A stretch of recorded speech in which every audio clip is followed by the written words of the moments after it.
Bonjour à tous et bienvenue à la maison pour notre rendez-vous quotidien, un jour, une parole. Alors aujourd'hui, j'ai à cœur de parler avec vous de ces moments où on se sent seul. Je ne sais pas si vous avez déjà vécu ça, des moments où on a l'impression qu'il n'y a plus rien qui fonctionne autour de nous. Des moments où on se sent abandonné de tous et de tout le monde, y compris en fait de Dieu.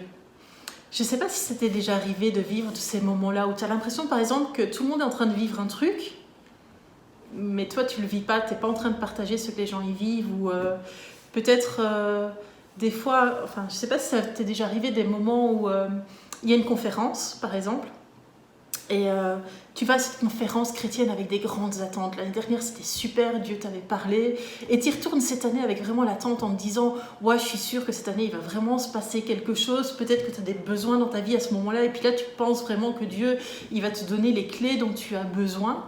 Tu vas à cette conférence et puis en fait le sujet ne te parle pas, et voire même pire, tu sors de la conférence et là il y a toutes les personnes que tu connais qui te disent ouais, c'était super, Dieu m'a parlé, c'était génial, il y avait vraiment la présence de Dieu, et ouais, tu étais pourtant dans un bon état d'esprit, la conférence était très bien, tu vois rien à redire, mais ça t'a juste pas parlé parce que c'était pas un sujet qui te... C'était juste pas un sujet qui te parlait, ou peut-être juste un sujet qui te concernait pas, et donc non, non, pour toi t'as rien vécu, et puis t'as l'impression en fait que c'est Dieu qui veut plus te parler en fait. Ou peut-être des fois des personnes qui ont imaginé que Dieu allait intervenir d'une certaine façon. Ils ont vu une situation, ils avaient vraiment la foi que Dieu allait intervenir, mais eux s'étaient fait un film sur la façon dont Dieu allait intervenir. Il allait intervenir comme ci, comme ça. Ils avaient déjà tout un film pour cette histoire-là, et puis en fait, Dieu n'intervient pas de la façon dont on avait imaginé, et puis là où il y avait beaucoup d'espérance, maintenant il y a juste une grosse déception, un gros chagrin. Je ne sais pas si tu as déjà vécu des moments comme ça, et quand tu vis des moments comme ça, quelque part, tu aimes toujours Dieu. Tu sais toujours que Dieu est là, il est grand, et quelque part tu sais qu'il t'aime, mais plus vraiment en fait. En fait, c'est pas que tu lui fais plus confiance en lui, mais c'est que tu te fais plus confiance en toi. Tu dis, est-ce que j'ai mal fait? Est-ce que je mérite? Est-ce que je suis pas juste insuffisant? Est-ce qu'un autre aurait pas fait mieux que moi? Et puis tu sais que Dieu, il est toujours grand, qu'il veut intervenir, qu'il veut changer les situations des autres. Mais la tienne, t'en es plus persuadé, et tu sais que Dieu veut faire des miracles, qu'il veut délivrer les captifs, qu'il veut encore faire plein de choses, mais est-ce qu'il veut vraiment le faire par toi? Par quelqu'un d'autre, oui, mais toi, t'as un doute. Alors je ne sais pas si tu as déjà vécu ce type de moment, ou ce type de questionnement, ou dans la solitude, dans la tristesse, peut-être pendant le confinement, tu t'es senti abandonné, déçu, éloigné des autres. Et si tu as déjà vécu ce type de sentiment, alors ce message aujourd'hui, il est pour toi. Et donc, mon premier point, c'est que Dieu ne fait pas de favoritisme. Dieu nous aime tous de la même manière. Il nous aime que nous fassions des choses bien ou que nous fassions des choses moins bien. Il nous aime que nous venions à lui ou que nous lui résistions. Il nous aime. C'est la façon dont il nous aime ne dépend pas de ce que nous avons fait, mais dépend de sa nature à lui. C'est un Dieu qui n'a pas de chouchou. C'est un Dieu qui ne fait pas de favoritisme. Et c'est pas moi qui le dis, c'est la parole de Dieu qui le dit. Dans le livre de Chroniques, en 2 Chroniques, chapitre 19, verset 7, il est écrit « Maintenant que la crainte de l'Éternel soit sur vous, veillez sur vos actes, car il n'y a chez l'Éternel, notre Dieu, ni injustice, ni favoritisme, ni acceptation de pots de vin. » Donc c'est écrit en fait que l'Éternel ne fait pas de favoritisme, qu'il n'est pas injuste et qu'il n'accepte pas les pots de vin. Ce n'est pas un Dieu que tu peux acheter. Tu ne dois pas essayer de faire des choses pour lui plaire. On ne peut pas acheter Dieu avec de l'argent, mais des fois on essaye de l'acheter par notre comportement. Aujourd'hui j'ai bien parlé, donc je mérite. Et aujourd'hui j'étais moyen, j'ose pas aller dans sa présence parce que je pense que je mérite pas, mais en fait on mérite jamais.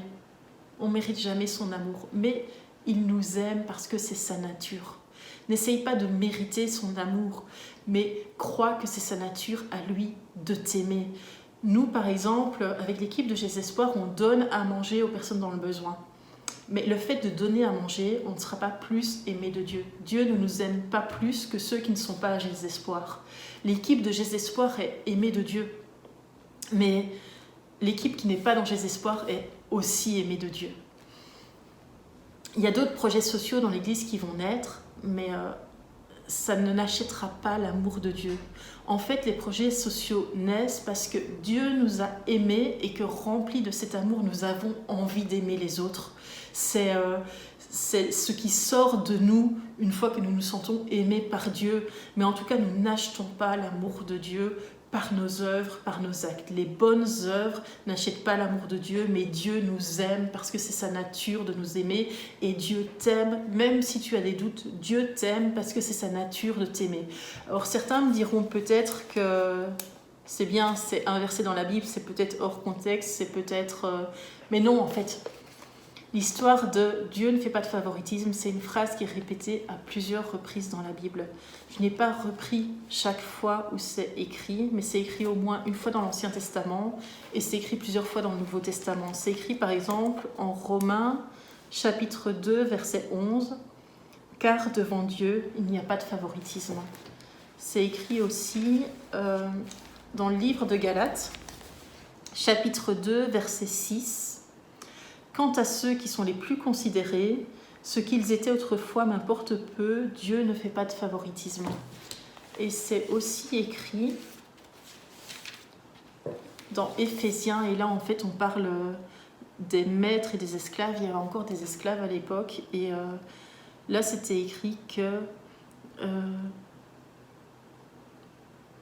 abstenez-vous des menaces, sachant que leur maître est le vôtre, dans le ciel et que devant lui il n'y a pas de favoritisme. Donc le maître des esclaves et le maître des maîtres de l'esclave, c'est le même, de ne pas oublier. Donc là ça nous fait plusieurs exemples qui nous montrent que ceux qui à l'époque dans la société étaient considérés comme les plus grands, Dieu ne faisait pas de favoritisme pour eux, et ceux qui étaient considérés comme les plus petits, Dieu ne fait pas de favoritisme non plus. Dieu voit tout le monde sur un pied d'égalité. C'est lui qui réduit les injustices sociales par son amour. Il nous aime de la même manière. Et donc, c'était mon premier point. Si tu crois que tu es trop loin, trop éloigné de Dieu, si tu crois que tu t'es peut-être trop mal comporté, si tu crois que tu fais mal, que tu ne mérites pas, sache que Dieu ne fait pas de favoritisme et qu'il t'aime autant qu'il aime les autres. Donc, c'était mon premier point. Dieu ne fait pas de favoritisme. Mon second point, c'est approche-toi de Dieu et il s'approchera de toi. C'est dans le livre de Jacques, chapitre 4. C'est écrit, Jacques, chapitre 4, verset 8, c'est écrit « Approchez-vous de Dieu et il s'approchera de vous ». En fait, quand tu t'approches de Dieu, il s'approche de toi. Tu es à la distance de Dieu que tu as décidé, que tu as choisi, tu es aussi proche de lui que tu l'as décidé. Quand tu fais un pas vers Dieu, Dieu fait au moins un pas vers toi, c'est-à-dire que tu seras plus proche de Dieu, pas de un pas, mais de minimum 2 pas. C'est comme quand tu marches, tu t'approches d'un miroir, l'image que tu vois dans le miroir s'approche de façon augmentée par rapport à la façon dont toi tu t'approches de ce miroir. Dieu, en fait, n'est pas un Dieu qui attend que toi tu t'approches, mais en fait il ne veut pas dépasser ta permission.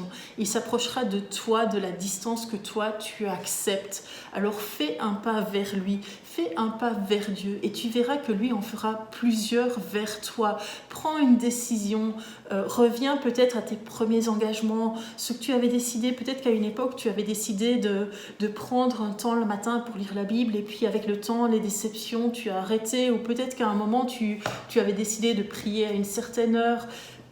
Peu importe, ce n'est pas l'action qui achète Dieu, mais c'est ce pas qui donne la permission à Dieu de s'approcher de toi. Alors fais un pas vers lui, parce que lui ne demande pas mieux que de faire un ou plusieurs pas vers toi. Dieu n'attend que ça, que tu fasses un pas vers lui. Et donc si tu te sens seul, si tu te sens abandonné, n'hésite pas. Ne reste pas à te dire Dieu n'est pas là, je ne le sens pas. Dépasse cette mentalité et fais un pas vers lui et tu verras qu'il tient toujours ses promesses. Et on en arrive déjà à mon troisième point qui est parle avec lui, parle-lui. Dans Jérémie chapitre 33 verset 3, et le pasteur Christian en a déjà parlé plusieurs fois, il est écrit, je vais lire d'abord en 8 secondes. Fais appel à moi et je te répondrai. Je te révélerai des réalités importantes et inaccessibles, des réalités que tu ne connais pas. Dans la version Bible du Semeur, c'est écrit « Invoque-moi et je te répondrai. Je te révélerai de grandes choses, des choses secrètes que tu ne connais pas encore. » Dieu te dit « Invoque-moi, invoque-moi, parle-moi, cherche ma présence, entre en relation avec moi. » En fait, quand tu parles avec Dieu, tu n'es pas en train de l'embêter, tu n'es pas en train de déranger un Dieu qui a des trop grands projets que pour s'intéresser à tes problèmes, à tes histoires, à toi. Quand tu parles avec Dieu, tu ne fais que répondre au désir de son cœur de parler avec toi. C'est écrit « Invoque-moi et je te répondrai ». Il n'a pas du plaisir à t'entendre répéter, supplier, supplier, supplier. Il ne te demande pas de lui parler parce qu'il aime être flatté et avoir l'impression d'être supérieur. Non, c'est pas du tout ça. Il veut que tu lui parles parce que lui aussi a envie de te parler. Il veut que tu passes du temps avec lui parce que lui aussi a envie de passer du temps avec toi. Et pourquoi ? Parce qu'il a des choses à te dire, il a des choses à te révéler, il a envie de te parler de ce qui l'intéresse, il a envie de te parler, Seigneur, de choses secrètes. Et toi aussi, parle-lui, dis-lui ce qu'il y a sur ton cœur, n'hésite pas. Tes douleurs, tes tristesses, tu peux lui parler de la façon dont tu le veux, n'hésite pas à lui parler. Voilà, donc c'était mon troisième point. Donc mon premier point, c'était Dieu ne fait pas de favoritisme. Mon second point, c'était approche-toi de lui, il s'approchera de toi. Et mon troisième point, c'est parle-lui, parle avec lui. Et je voudrais terminer par une courte prière. Voilà, Seigneur Jésus, je te remercie, Seigneur, pour l'amour que tu as pour moi, Seigneur, pour l'amour que tu as pour les personnes qui nous écoutent, Seigneur, pour l'amour que tu as pour chacun, Seigneur. Et Seigneur, je te prie, Seigneur, que personne ne se sente trop loin, Seigneur, trop déçu, Seigneur, trop blessé, Seigneur, que pour s'approcher de toi, Seigneur. Je te prie, Seigneur, qu'aujourd'hui même, Seigneur, des relations avec toi soient restaurées, Seigneur. Je te prie pour la restauration des cœurs, la restauration des relations, Seigneur.